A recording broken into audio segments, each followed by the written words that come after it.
पाकिस्तान जिहादियों का मुल्क है और पाकिस्तान की चाहे हुकूमत हो, हुक्मरान हो, फौजी हो या फिर जिहादी हो, सब मिलकर एक ही टीम में है। वक्त आने पर सब आतंकी बन जाते हैं। इन्हें दुनिया अलग अलग ना समझे। भारत पूरी दुनिया को यही समझाने की कोशिश कर रहा है और अगर दुनिया को अब भी कोई शक है तो हमारा आज का सबसे पहला विश्लेषण बहुत ध्यान से देखना चाहिए।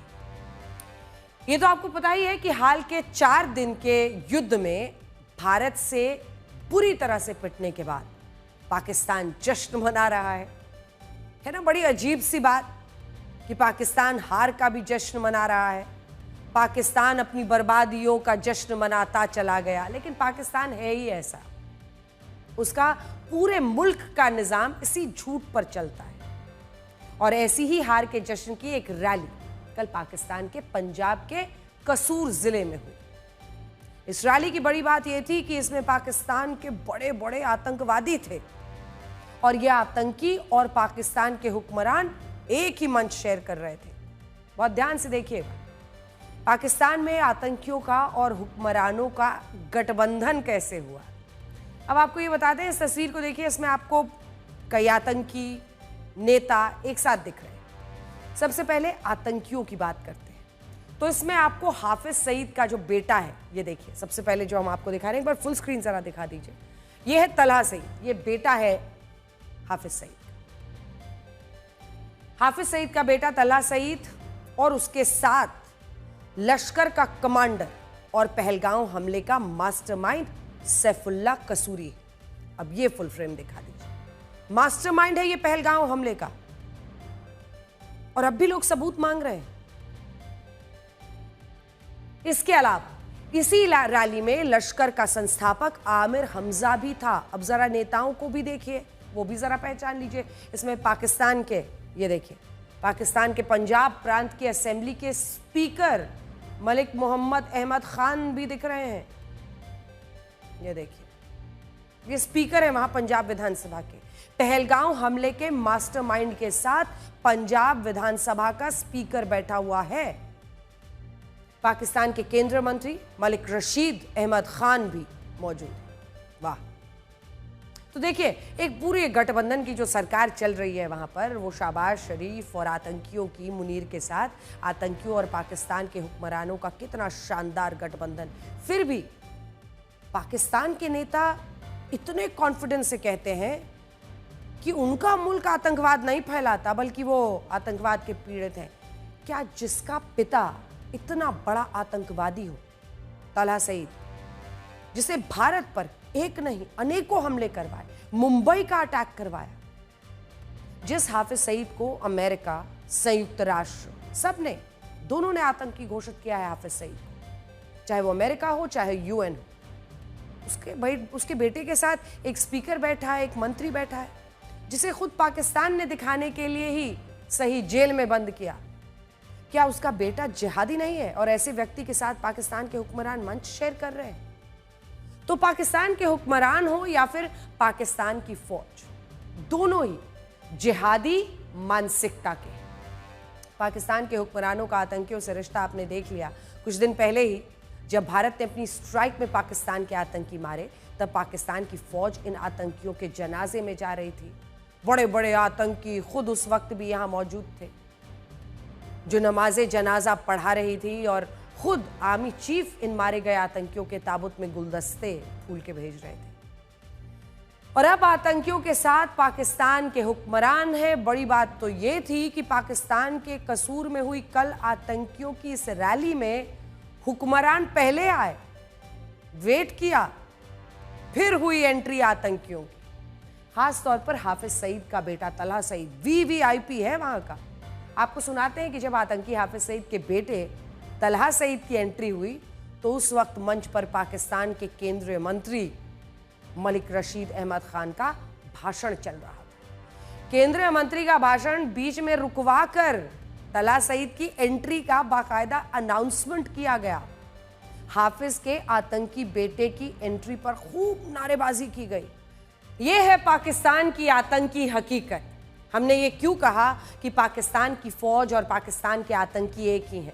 इसका एक और उदाहरण इसी रैली में दिखा। यहाँ लोगों ने हाथों में आसिम मुनीर और हाफिज सईद के पोस्टर लिए हुए थे। ये देखिए, हाफिज सईद, मुनीर, एक पाकिस्तान का आर्मी चीफ और अब तो पाकिस्तान का फील्ड मार्शल है, दूसरा सबसे बड़ा आतंकी। इन्हें गर्व ऐसों पर ही होता है। भारत का मोस्ट वांटेड, अमेरिका यूएन का घोषित ग्लोबल टेररिस्ट, लेकिन पाकिस्तान में हाफिज सईद का ऐसे ही गुणगान होता है।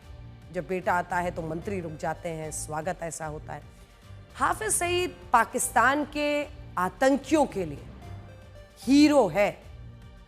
आतंकियों के लिए तो हीरो है ही, पाकिस्तान के हुक्मरानों के लिए भी हाफिज किसी हीरो से कम नहीं।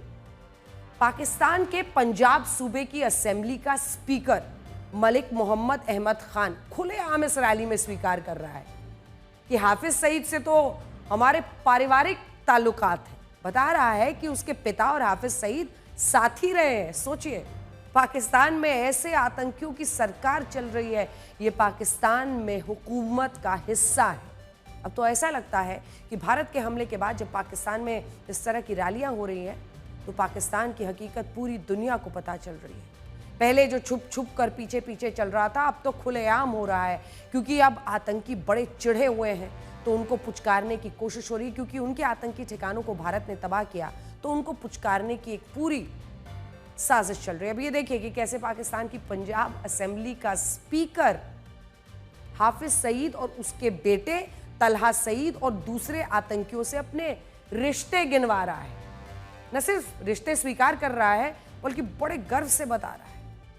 अब भी कोई शक रह गया कि पाकिस्तान एक आतंकी मुल्क है? भारत तो ये हकीकत जानता ही है, लेकिन हैरानी दुनिया पर होती है। अब कहाँ है वो डोनाल्ड ट्रंप जो पाकिस्तान को कुछ दिनों पहले ग्रेट नेशन, पाकिस्तान के नेताओं को ग्रेट लीडर्स कह रहे थे? ये है पाकिस्तान के ग्रेट लीडर्स की हकीकत। मलिक मोहम्मद अहमद इसी कसूर शहर का रहने वाला है। नवाज शरीफ की पार्टी पाकिस्तान मुस्लिम लीग नवाज से जुड़ा हुआ है। फरवरी 2024 से पंजाब असेंबली का स्पीकर है। उसके पिता भी पाकिस्तान के पंजाब से विधायक रह चुके हैं। मतलब ऐसा नहीं है कि वो कोई छोटा नेता हो, ये पाकिस्तान का एक बड़ा नेता माना जाता है, लेकिन ये भी पूरी तरह से जिहादी है। आतंकियों और नेताओं के इस गठबंधन की रैली में एक और आतंकी भी था, सैफुल्लाह कसूरी, जो लश्कर का एक आतंकी है। लश्कर के पेशावर हेडक्वार्टर का कमांडर है। पहलगांव हमले का मास्टरमाइंड यही बताया जा रहा है। भारत का मुजरिम।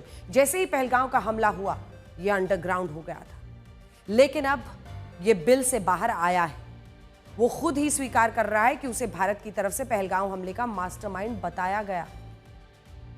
बार बार वहां पर मंच पर यह बात बता रहा है। इसी पहलगांव हमले के बाद भारत ने पाकिस्तान के आतंकी ठिकानों पर स्ट्राइक की। ब्रह्मोस मिसाइलों से हमला किया था। लश्कर के मुरीद के हेडक्वार्टर और जैश के बहावलपुर हेडक्वार्टर को जमीन में मिला दिया था, जिसमें 100 से ऊपर आतंकियों की मौत हो गई थी।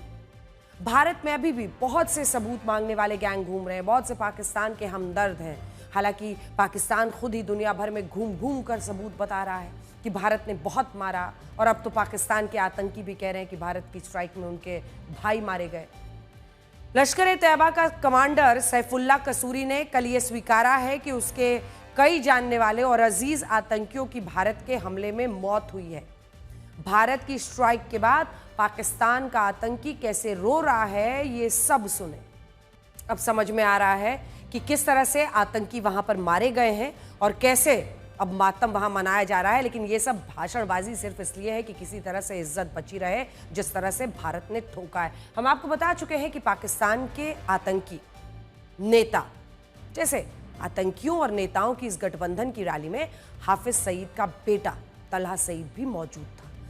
तलहा सईद का जलवा हमने आपको दिखाया, कैसे उसके लिए मंत्री को चुप रहने को कहा गया, वहां नारे लगाए गए, कैसे तलहा के आने पर सारे नेता आतंकी खड़े हो गए। तलहा सईद के बाप हाफिज सईद पाकिस्तान की जिहादी सोच वालों का सबसे बड़ा हीरो है। इसीलिए तलहा को भी अपने बाप की ही तरह आतंकियों के वर्ल्ड में पूजा जाता है। और तलहा सईद पाकिस्तान के जिहादियों की इन उम्मीदों पर पूरी तरह से खरा भी उतरता है। उसने कल अपने बाप की ही तरह भारत को धमकी दी है जिहाद की धमकी। ये हाफिज सईद का बेटा खुलेआम पाकिस्तान में तलहा सईद इस तरह से भारत के खिलाफ उकसा रहा है, लेकिन किस किस की आंखें बंद हैं ये सबको पता है। पाकिस्तान में ये सारी रैलियां इसलिए भी हो रही हैं कि वो अपनी हुकूमत पर हाफिज सईद को बाहर निकालने का दबाव बनाए। वैसे तो हाफिज सईद पूरी तरह से मौज में है। हम ये कई बार बता चुके हैं कि हाफिज सईद पाकिस्तान की फौज की सिक्योरिटी में पूरी तरह से सुरक्षित है। वीवीआईपी से भी ऊपर अगर कोई स्टेटस होता है तो वो वहां आतंकियों को मिलता है। उसे पाकिस्तान ने बस दुनिया को दिखाने के लिए जेल में डाला है। अब ये बात खुद हाफिज सईद के बेटे तलहा सईद ने स्वीकार की है। तलहा सईद ने एक इंटरव्यू में बाकायदा बताया कि हाफिज सईद की दिनचर्या बहुत शानदार चल रही है। सोचिए, जिस आतंकी ने भारत को इतने दर्द दिए वो कैसे पाकिस्तान की जेलों में एक शानदार जीवन जी रहा है, और ये खुद उसी का बेटा बता रहा है। इसीलिए हम लगातार कह रहे हैं कि पाकिस्तान की हुकूमत का, फौज का, आतंकियों का बहुत बड़ा याराना है। यह आवाज 7 समंदर पार अमेरिका तक भी पहुंचनी चाहिए। हाफिज सईद, जिसे खुद अमेरिका, यूनाइटेड नेशन सब ने ग्लोबल टेररिस्ट डिक्लेयर किया हुआ है, वो हाफिज सईद का बेटा खुलेआम वहां पर लोगों को उकसाता है। इंटरव्यूज में बता रहा है कि हाफिज सईद तो बड़े आराम की जिंदगी जी रहा है। हाफिज सईद भारत का मोस्ट वांटेड है। भारत ने उसके खिलाफ पूरी दुनिया में सबूत दिए हुए हैं। भारत ने ये बताया है कि मुंबई के 26/11 के हमलों में उसकी क्या भूमिका थी, कैसे उसने पाकिस्तान से जिहादी तैयार करवाकर भारत पर हमला करने के लिए बाकायदा भेजे थे। इसी के बाद उसके आतंकी संगठन लश्कर-ए-तैयबा पर बैन लगा। लश्कर बैन हुआ, हाफिज ने नाम बदलकर जमात-उद-दावा कर दिया।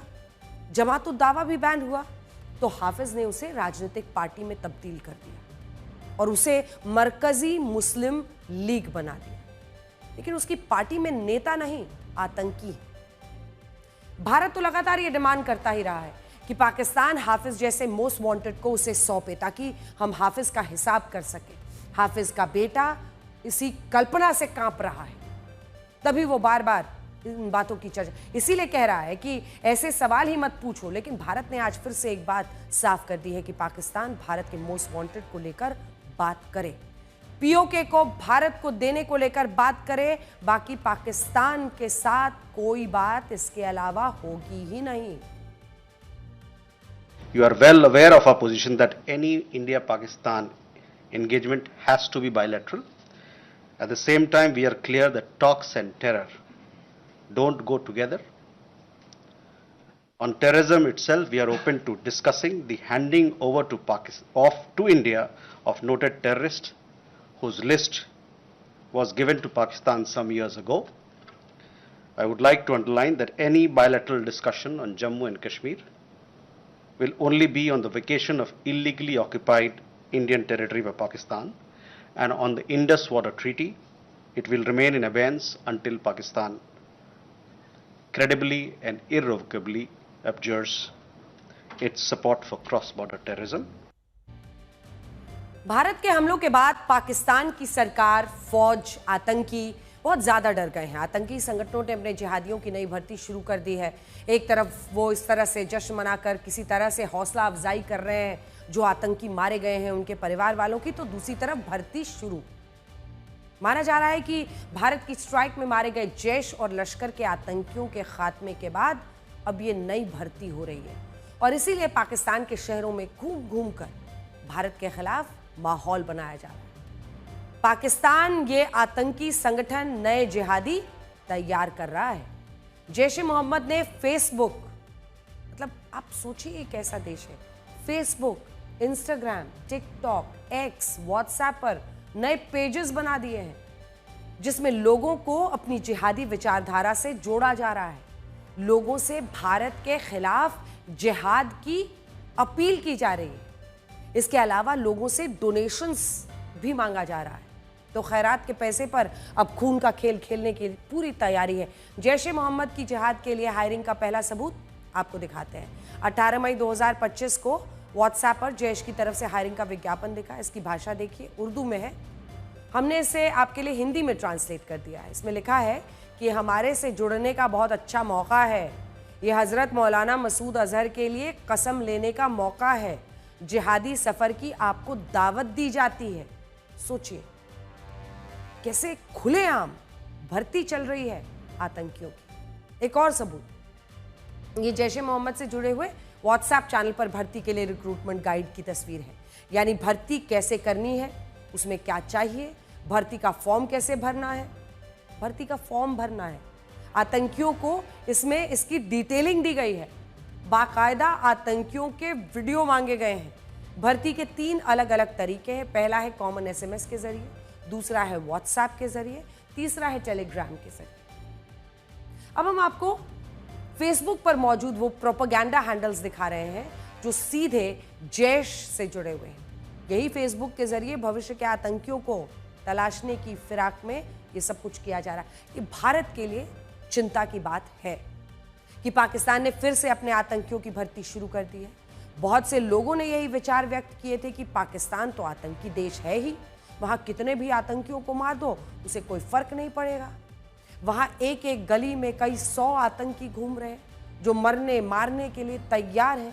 इसीलिए भारत को अगली सर्जिकल स्ट्राइक आतंकियों के स्रोत पर करनी चाहिए और आतंकियों का सोर्स है पाकिस्तान की आर्मी। और यही तो भारत के सांसद भी विदेशों में जाकर समझा रहे हैं कि पाकिस्तान आतंक की वो दुकान है जिस पर अब ताला लगाने का वक्त आ गया है। और इसीलिए हमने इस बार उनके एयर बेसिस पर हमला किया था। सुनिए। Most unfortunate part is that Pakistan gives out a wrong message to the Arab world and to the Muslim world that we are a Muslim country and India is not a Muslim country. But Your Excellency, you know, you have more knowledge about worldly affairs, that there are 240 million proud Indian Muslims living in India. This Pakistan's false propaganda that India is hurting us because we're a Muslim country, it is completely wrong. And in fact, Pakistan, if it stops these Takfiri terrorist groups, there will be stability in South Asia, there will be progress in South Asia. What happened on the 9th, their 9 air bases were targeted. If India had wanted, we could have completely damaged those air bases, but we wanted to show them a mirror and say that, look, we are warning you, don't do it. Don't force us to go on that path. डर शहबाज शरीफ को भी लग रहा है, इसीलिए वो भारत के साथ बातचीत के लिए आतुरता दिखा रहा है। पाकिस्तान को यह डर सता रहा है कि भारत फिर से हमला कर सकता है, क्योंकि इस बार तो मामला अधूरा रह गया, आतंकी भी पनप रहे हैं। इसीलिए शहबाज शरीफ मुस्लिम वर्ल्ड में घूम घूम कर बता रहा है कि भारत ने इस बार बहुत मारा है। लेकिन इधर से मोदी भी कह रहे हैं कि अभी तक ऑपरेशन सिंदूर अधूरा है, पूरा नहीं हुआ, चल रहा है। एटम बम की गीदड़ बप्तियों से भारत डरने वाला नहीं है। कोई भी न्यूक्लियर ब्लैकमेल भारत नहीं सहेगा। न्यूक्लियर ब्लैकमेल की आड़ में पनप रहे आतंकी ठिकानों पर भारत सटीक और निर्णायक प्रहार करेगा। आतंक के उन ठिकानों को तबाह किया जिनकी पाकिस्तान ने कल्पना तक नहीं की थी। हमने उनके कई एयरबेस को तबाह करके दिखा दिया कि भारत कब क्या कर सकता है। पाकिस्तान समझ ले 3 बार घर में घुस करके मारा है तुम्हें। सुख चैन की जिंदगी जियो, रोटी खाओ, वरना मेरी गोली तो है ही। शहबाज शरीफ ने उन्हीं मुल्कों को चुना है। अब हम चर्चा कर रहे हैं कि ये सब जो कबूलनामा उसके बाद आया है और वो खुद मान रहा है, अंदर अंदर चाहे जितनी भी जीत जश्न करता रहे, अलग अलग मुल्कों में जा रहा है ये बताने के लिए कि भाई हमारे ये हीरो है मुनीर। शहबाज शरीफ ने उन्हीं मुल्कों को इसके लिए चुना है जहां से उसे भारत के साथ इस युद्ध के दौरान भरपूर समर्थन मिला। पहले तुर्की, फिर ईरान, फिर अजरबैजान, जहां तुर्की के राष्ट्रपति भी मौजूद थे। शहबाज शरीफ भाषण दे रहे थे। इस दौरान शहबाज शरीफ ने पूरी दुनिया के सामने यह स्वीकारा कि 9-10 मई की रात को भारत ने पाकिस्तान के कई एयर बेसेस तबाह कर दिए, उन्हें नुकसान पहुंचाया। भारत ने एक साथ पाकिस्तान के कई एयर बेसेस को बर्बाद कर दिया था और इसी के बाद पाकिस्तान ने सरेंडर किया था। अमेरिका से बाकायदा गुहार लगाई थी कि भारत से सीज फायर की बात कर लो। अब तो खुद शहबाज शरीफ स्वीकार कर रहे हैं कि जो भी विदेश जाकर अपने मुस्लिम मालिकों के सामने कह रहे हैं कि भारत ने हमारे सैन्य ठिकानों पर ब्रह्मोस दागी थी। शहबाज शरीफ पता नहीं क्या क्या कर बैठे इस एक भाषण में। एक तो विश्व समुदाय के सामने पहले यह बता दिया कि भारत ने हमें पीट दिया, ब्रह्मोस की मार्केटिंग कर दी, और फिर यह बताने के बाद कि भारत ने हमें पीट दिया, आसिम मुनीर को कहा खड़े हो जाओ और कहा ताली बजा दो इनके लिए। मतलब इससे ज्यादा डैमेज कोई अपने देश को कैसे कर सकता है? इस पर एक मैनुअल लिखना चाहिए शहबाज शरीफ को, और विदेश जाने से पहले 100 बार सोचना चाहिए। असल में पाकिस्तान को यह भी डर है कि कहीं भारत पीओके पर हमला करके उसे हासिल ना कर ले। पाकिस्तान अधिकृत कश्मीर भारत के सीने में किसी शूल की तरह चुभता है और इसे भारत की टॉप लीडरशिप बताती ही रहती है। भारत ने तो जम्मू कश्मीर की अपनी असेंबली में पीओके के लिए सीटें भी आरक्षित रखी हैं, क्योंकि भारत ये मानता है कि आज नहीं तो कल पीओके को भारत का हिस्सा होना ही है। इसी पीओके को लेकर आज रक्षा मंत्री राजनाथ सिंह ने बड़ी बात कही है।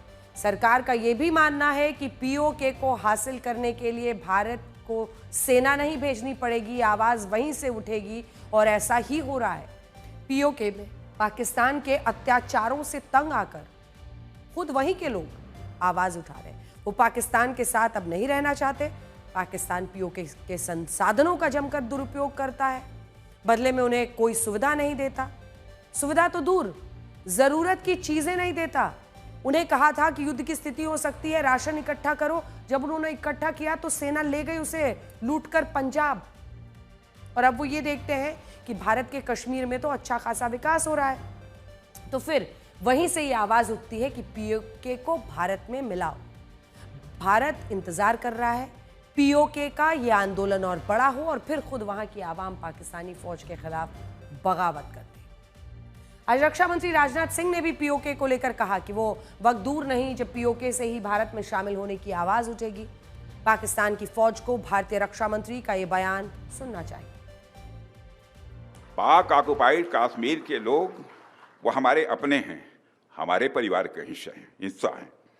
हम प्रधानमंत्री के श्री नरेंद्र मोदी जी के एक भारत श्रेष्ठ भारत के संकल्प के लिए पूरी तरह से प्रतिबद्ध हैं, और हमें यह पूर्ण विश्वास है कि हमारे वो भाई जो आज हमसे भौगोलिक और राजनीतिक रूप से अलग हैं, वो भी अपने स्वाभिमान, आत्मा की आवाज़ और स्वेच्छा से भारत की मुख्य धारा में कभी न कभी जरूर वापस लौटेंगे। भारत हमेशा ही दिलों को जोड़ने की बात करता है, और हमें विश्वास है कि प्रेम, एकता और सत्य के मार्ग पर चलकर वह दिन दूर नहीं जब हमारा ही अंग पीओके स्वयं लौटकर कहेगा, मैं भारत हूं, भारत ही हूं, मैं वापस आया हूं। यह पीओके कहेगा, ऐसा मेरा पक्का विश्वास है। अब यह भी कोई इत्तेफाक नहीं हो सकता कि आज ही राजनाथ सिंह रक्षा मंत्री ने पीओके को लेकर यह बात कही और आज ही जगत गुरु स्वामी रामभद्राचार्य का भी पीओके को लेकर एक महत्वपूर्ण बयान आ गया।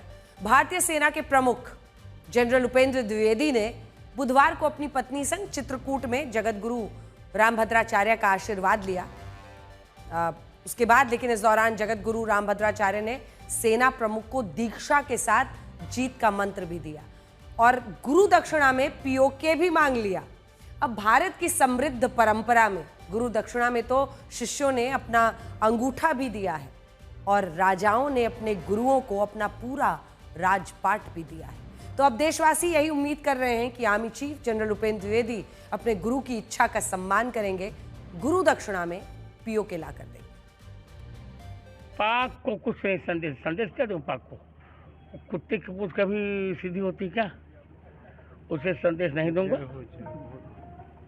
गुरुजी जैसे आगे अगर हमला करता है फिर कोई आतंकवादी घटना तो देना चाहिए, उचित सबक हो, तब नक्शे से मिट जाएगा। अब चल नहीं दी। और मैंने उनसे दक्षिणा मांगी है कि मुझे POK चाहिए, पाक अधिकृत कश्मीर हमें चाहिए ही चाहिए। यही हमारी दक्षिणा है। कई सारी कहानियां हैं जिसमें गुरु ऐसी ऐसी चीज मांग लेते हैं जिसके लिए सब कुछ न्योछावर करने को शिष्य तैयार हो जाते हैं। यही समय है, सही समय है। अभी अभी भारत ने पाकिस्तान को बर्बाद किया है। इंडियन एयरफोर्स ने दुनिया को बताया है कि हम क्या कर सकते हैं। पाकिस्तान में गए बिना उसके आतंकी अड्डे उड़ाए हैं। पाकिस्तान ने हवाई हमले की हिमाकत की तो उसके हवाई अड्डे ही बर्बाद कर दिए हैं। पाकिस्तान दुनिया में घूम घूम कर बता रहा है कि भारत ने बहुत मारा, और आज एयरफोर्स चीफ ने फिर से बता दिया कि अगर मैंने एक बार कमिटमेंट कर दी तो फिर मैं अपने आप की भी नहीं सुनता। ये भले ही फिल्मी डायलॉग लग रहा हो, लेकिन ये कोरी कल्पना नहीं है। भारत ने ये साबित करके दिखाया है कि पाकिस्तान को ये भी बताया है कि अगर अब आगे उसने फिर से कोई आतंकी हमला किया तो भारत ऐसा करारा जवाब देगा, पाकिस्तान फिर से सर उठा नहीं पाएगा। Whether it's land power or naval power, air force will always remain. The air power will have to be interesting to both these. Any kind of operations that we do, we can't do it without air power, and I think that has been proved very well during this operations also. We cannot just talk about producing in India. We need to start designing and developing in India also. And when it comes to producing in numbers, the capacity comes in. So we need to have this trust between the forces and the industry continued. We need to have the communication continued. We need to be open with each other. We need to be very open and forthright with each other so that this relationship doesn't break down anywhere. You know, that pran jaye par vachan na jaye. I am just told today only. I think that is something that we have to do. That एक बारी जो हमने commit किया है, फिर मैं अपने आप की भी नहीं सुनता, है ना, वो वाले। और अब समय आ गया है कि मोटापे के खिलाफ एक जंग भारतीयों को भी शुरू करनी होगी। इस वक्त हमारे देश के 35 करोड़ लोग मोटापे से जूझ रहे हैं और एक अनुमान है कि साल 2050 तक करीब 45 करोड़ लोग मोटापे का शिकार होंगे। मतलब यह है कि अगले 25 साल में मोटे लोगों की संख्या 2.5 गुना तक बढ़ सकती है। यह अनुमान बताता है कि कब तक मोटापा एक महामारी तब तक बन चुका होगा। देखिए, बॉडी शेमिंग किसी की भी नहीं करनी चाहिए और हम सबको सेंसिटिव होकर इसका मुकाबला करना है, लेकिन सेहतमंद रहना जरूरी है। इसीलिए हमें आज से ही इसके खिलाफ एक महायुद्ध शुरू करना होगा। प्रधानमंत्री नरेंद्र मोदी भी देशवासियों से मोटापे के खिलाफ जंग छेड़ने की अपील कर चुके हैं और उनकी अपील पर FSSAI ने राज्यों को तेल हो, चीनी की खपत कम करने के निर्देश दिए हैं। FSSAI ने देश के सभी राज्यों को, केंद्र शासित प्रदेशों को सीधा निर्देश दिया है कि वो जनता से तेल और चीनी की खपत को सीधा 10%, आप 10% नीचे लेकर आइए। आप उनसे अपील कीजिए कि लोग अपने खाने पीने में नियंत्रण करें, तेल चीनी कम करें, 10% नीचे लाना। सिर्फ यही नहीं, राज्यों से कहा गया है कि वो जनता को संतुलित आहार लेने के लिए भी प्रेरित करें। इसके अलावा अब CBSE बोर्ड के स्कूलों में आपको शुगर बोर्ड दिखाई देगा। इस शुगर बोर्ड पर चीनी को लेकर बच्चों में जागरूकता लाई जाएगी।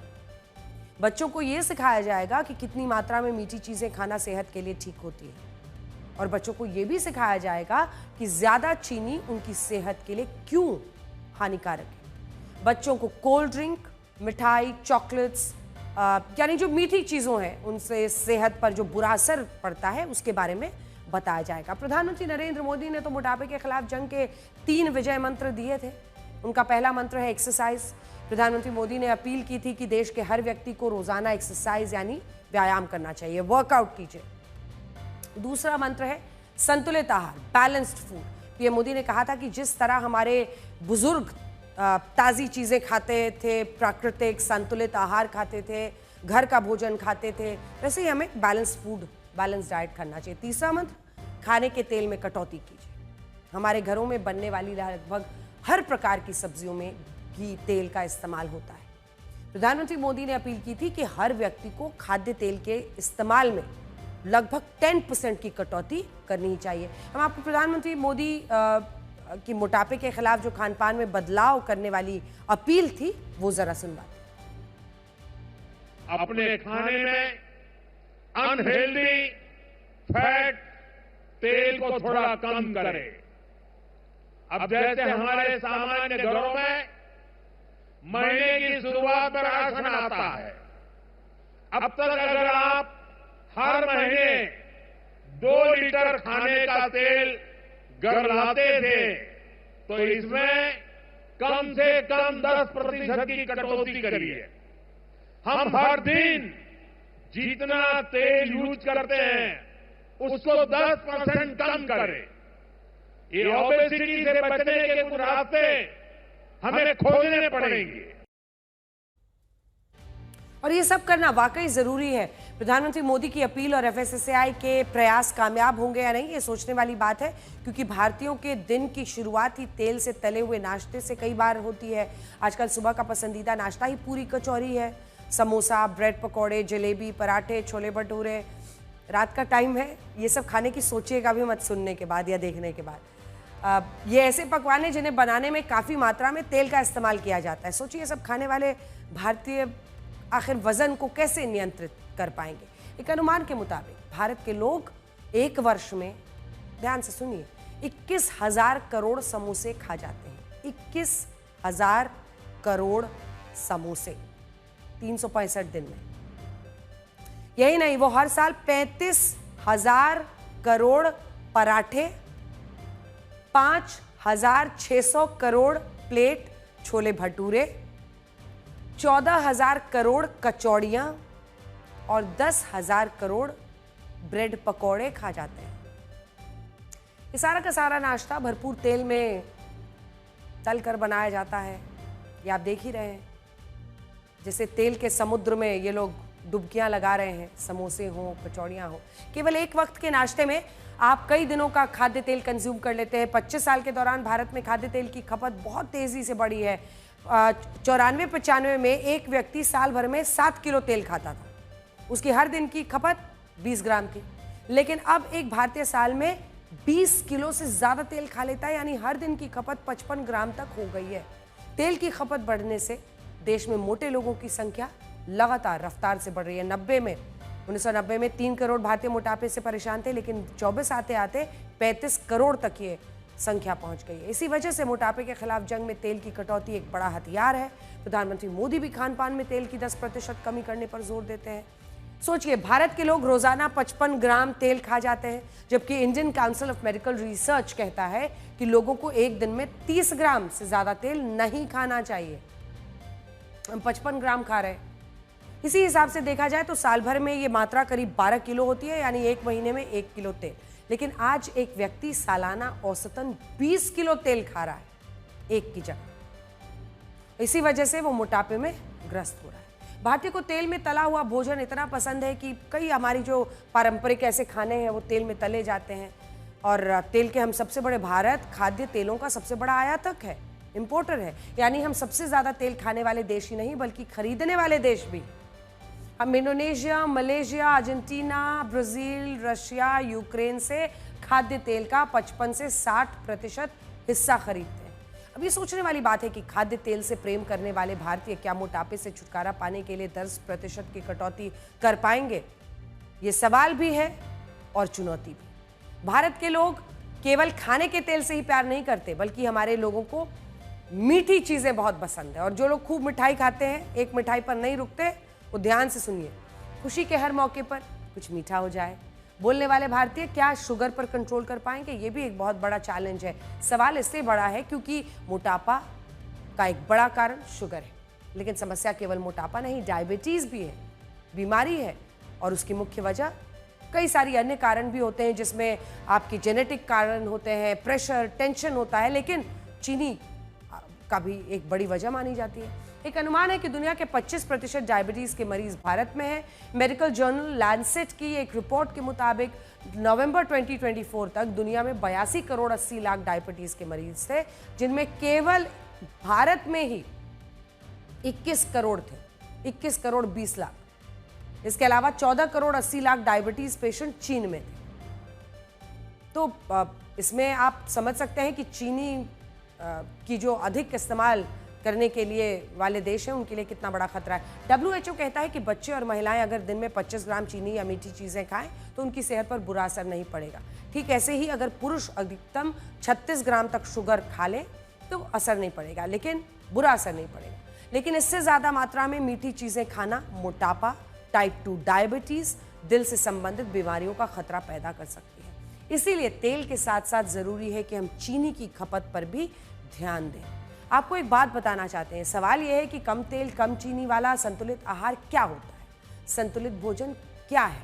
संतुलित भोजन है ऐसी थाली जिसमें मौसमी हरी सब्जियां हो, सब्जियां खूब खाइए, दाल, रोटी, चावल, दही, दूध, दलिया, सत्तू, छाछ, खिचड़ी, फल वगैरह आपके खान का हिस्सा ज़रूर होना चाहिए। हमारे बड़े बुजुर्ग भी सब्जियों को पकाने के में तेल का इस्तेमाल कम करते थे। इसके बजाय वो पानी में सब्जियां पकाते थे। वो ज़्यादातर खाने पीने की चीज़ें उबालकर या भूनकर खाना पसंद करते थे। इसलिए हमें भी कम तेल में खाना पकाने की कला सीखनी चाहिए। और इसी के साथ एक आखिर में जाते जाते टिप अपनी तरफ से दे देती हूँ कि अगर आप एक दिन कम खाना खाएंगे या 2 दिन कम खाएंगे तो उससे कोई फ़र्क नहीं पड़ेगा। आपको कम खाने की आदत लगानी होगी, उसको जीवन जीने का तरीका बनाना होगा। और ये सारी लड़ाई आपको यहाँ यानी अपने दिमाग से, विल पावर से करनी है।